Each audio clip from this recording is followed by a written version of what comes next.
My earliest memory is of living on a farm where I lived till I was 9, and that was probably picking primroses and naming the cows, Bluebell, etc. I had a big detached house, and we were in the cottages, and they had Dalmatians, and I was walking home from school one day and this Dalmatian came out and bit me on the knee quite badly, and yeah, I mean, they're not my favourite dogs, so there was a Dalmatian moment. And so what about this Maria? What was she? She was, we were great friends. I was really unhappy when we left because she was my friend. So just running around, just playing, kids play, lovely. Picking primroses and playing on the railway and stuff. On the farm there were lots of cats, stray cats, and for some reason my dad had the job of rounding all these cats up and getting rid of them really. So he rounded them all up in this shed and I think it was dreadful, but they tied bricks to them and dropped them in the river. I mean, that's what they did. But he was rounding them all up and he got them in the shed, and I don't think he could get out because he came out absolutely battered with like scratched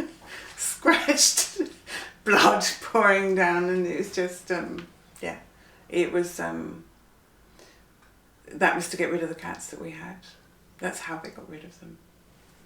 And did they have sort of modern machinery on the farm? How did they? Yeah, I mean, I can remember them milking the cows, like obviously not with any machinery. So I think it was mainly a dairy farm. Yeah, so I just remember the cows really as much as anything. And did you help out much with sort of chores at home? What about washing? How was washing done?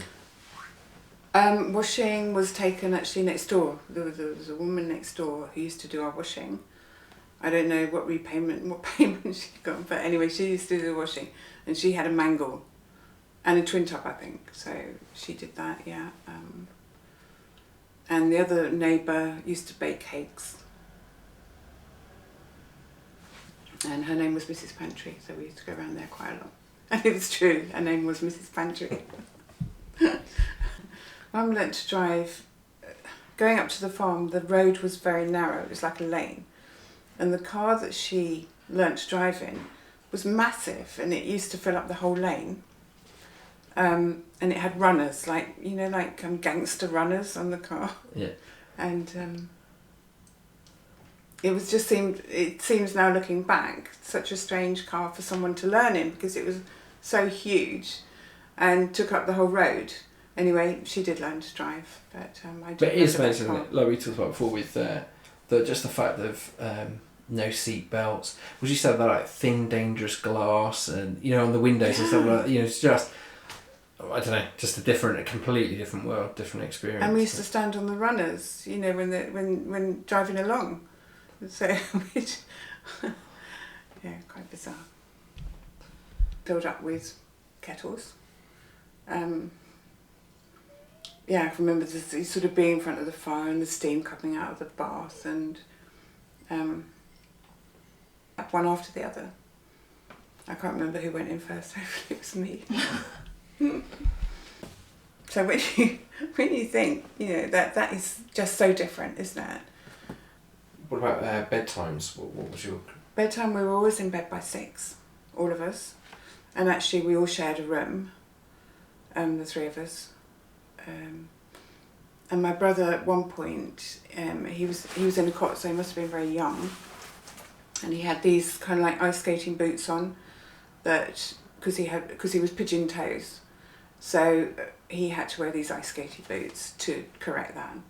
And he used to feel quite embarrassed, I think. But we all slept in one room. We went to bed at 6.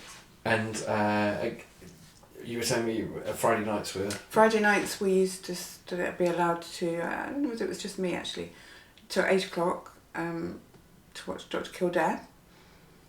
And we're on a black and white TV, and I think we had a few sweets on a Friday night. We went to Cornwall camping, we went to Wales camping,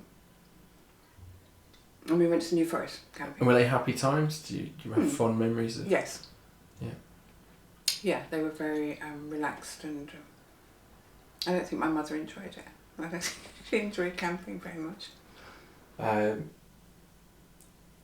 Tell us about the experience of getting to school. How did you get driven in a car? How did you get to school? No, we had to walk most of the time. I think we often got a lift first thing, getting there, and then I think we had to come back. We had to definitely do one way, and it was about 2 miles that we had to walk.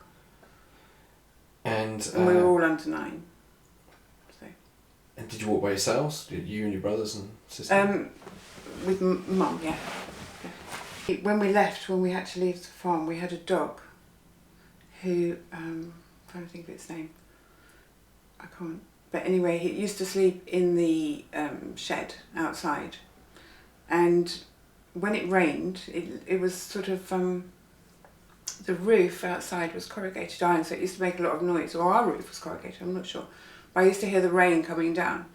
And I used to think of the dog outside, and I used to get really upset and cry and all that sort of thing. And anyway, we had to leave him when we went, so that was very hard. Sad.